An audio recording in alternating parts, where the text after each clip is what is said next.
What's up YouTube, and welcome back to my channel. For those of you who are new here, welcome. My name is Amina and you have landed on part 2 of how to transition and make it through phase 2 of the awkward stage of transitioning. And first of all, if you are transitioning and if this applies to you, congratulations, because I know that the first 3 months of transitioning can be a total mind.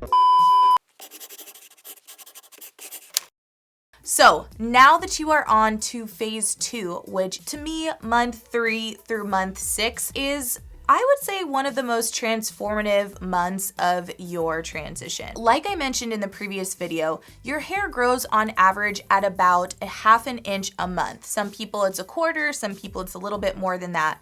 But that means that during this period of time, you will have about 3 full inches of new growth, which doesn't sound like a lot, but honestly, it's pretty significant. And especially if your hair is a little bit on the shorter side, then that's gonna be a pretty big chunk. With this extra hair now, this new growth growing in, this does have a pretty big impact on how your styles start to look and what new styles can be introduced into your routine now that your hair has a little bit more manipulation power, because curly hair is very versatile. This is probably the stage where Bantu knots will probably start to look a little more janky, or some of your other go-to styles just are not really looking the same. If you did opt for protective styles, then this is great and you have a great base and foundation to work with, but now you can kind of start mixing it up a little bit more. So if you have not yet watched the first part of this series, I do recommend it because I do kind of prime you for what sort of things to look for in your products and how to establish your hair routine. But what you are going to continue to do through this whole period of time is make sure that you are sticking to your regimen of weekly deep conditioning treatments, that you are continuing to cleanse your hair once a week. And if you do need to do more than that, then twice a week is probably the most that I would recommend for this period. If your hair is a little bit on the drier side and you do find that you don't need to cleanse your hair once a week, make sure that you are still doing the deep conditioning treatments if you can swing it. You don't necessarily need to cleanse your hair if you do have a tighter texture, then I totally understand that. And you may not need to do that cleansing once a week. The reason why you want to make sure that your hair stays super moisturized during this period of time is because your hair is in a really fragile state as your new growth is starting to come in a little bit more significantly. And that line of demarcation is very fragile, and you just want to make sure that your hair stays moisturized, because if your hair does get dry, these areas can sometimes be a little bit more prone to breakage.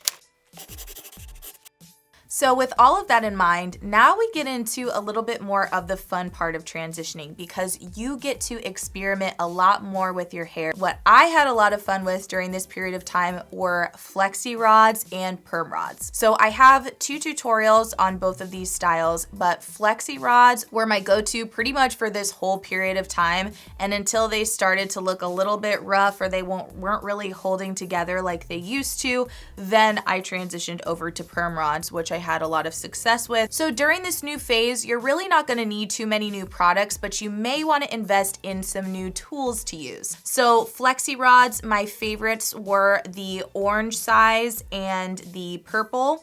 And then for perm rods, I really loved the orange and the peach. You can find these at your local beauty supply store. You can also find them at Sally's. You can find them on Amazon. I do find that they are a little less expensive on Amazon and in your local beauty supply stores. Sally's just has a little bit of a markup, but I do find that the quality of the ones that they sell at Sally's are a little bit better. So whatever your budget is, you have some options there. For flexi rods and perm rod sets, I use the exact same products. Those were a cream styler and a gel. If you want a little extra shine, if you find that your hair tends to be a little bit on the drier side, then you can use an oil as well. I usually didn't use oils until after my hair had already dried. Any kind of thicker gel that you have that has a strong hold to it, that's what I would use. So now in this phase, you're sort of transitioning from those looser, more flexible hold gels to a little bit more of the stronger ones, because these products need a lot of hold to them if you want to keep them and maintain them for a week or two. I was able to stretch these usually for about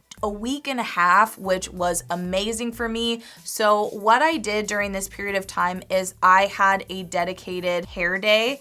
And I know that sounds like a big commitment, so if that's not your lifestyle, I understand, and you could do a one day if you want to.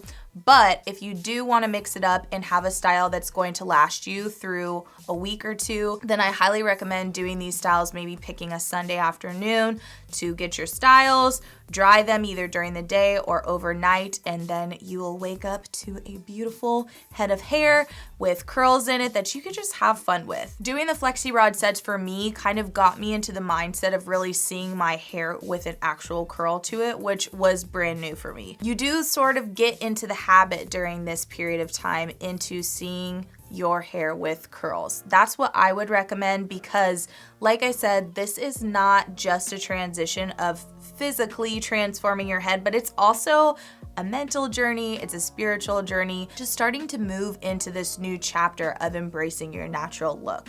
So those are my recommendations for styles during months 3 through 6. Again, if you want to go the protective style route and get some braids in, make sure those braids are on the smaller side so that they're not too heavy because, like I said, that line of demarcation is becoming more and more fragile, and you want to make sure you're preventing your hair from breaking at all costs.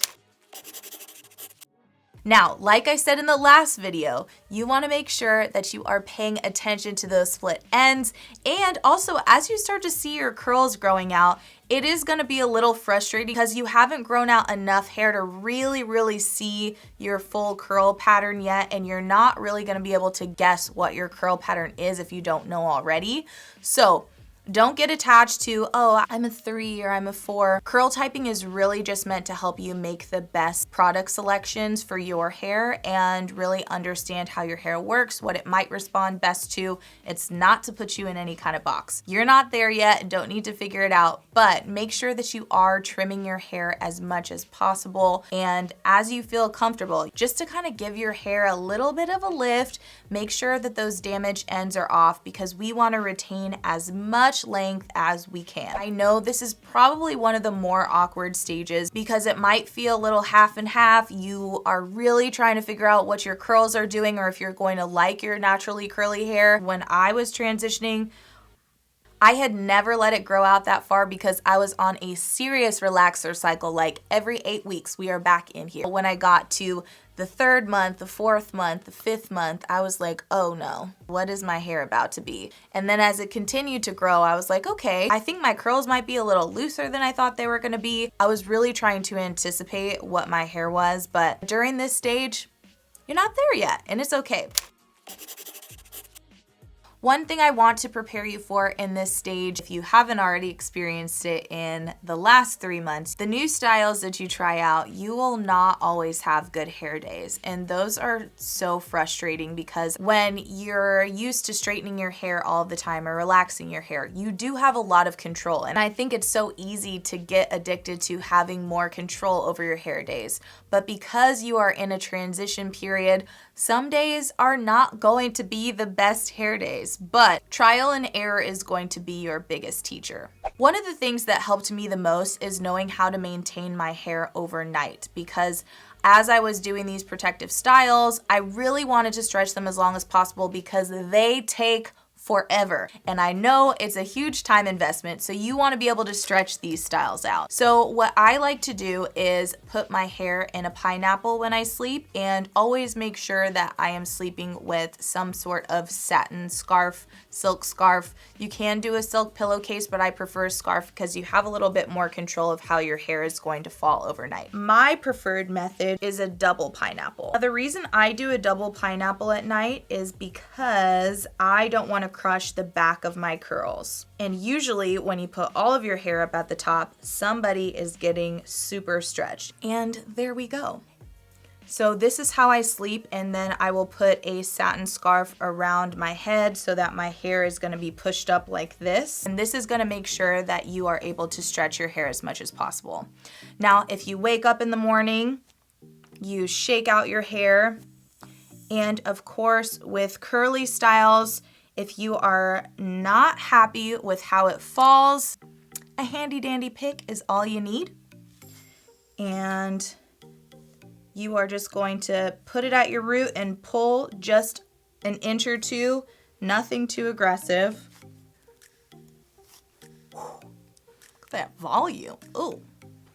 So that's how you restyle. If you have some frizzy pieces that start to pop up, say this was a flexi rod set, what you would do is just take those frizzy sections, and before you go to bed at night, you can just re-rod them and then just stick them in overnight. I would probably do like 3 or 4 every other night or so just to make sure that they stay fresh.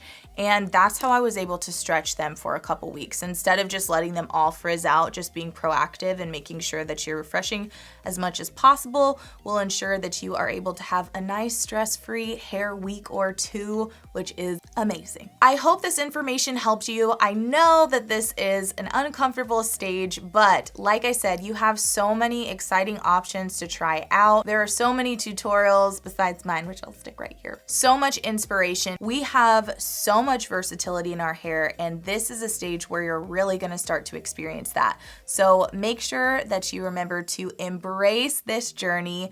Please feel free to reach out if you have any questions, and also make sure to interact with each other in the comments. If some of you are new here or if some of you are experiencing some frustrations, you are not in this alone. If you see somebody else struggling and you have the answer, please share it. Make sure to stay tuned for part 3 of this series, moving on to the advanced stages of transitioning to natural hair, months 6 through 9, and then getting you into the rest of your full year transition. Definitely make sure to tag me in your results if you have a bomb flexi rod set or perm rod set. I want to stay connected to you too. So thank you so much for watching. I really appreciate you. Make sure to like, comment, and subscribe, and I will talk to you very soon.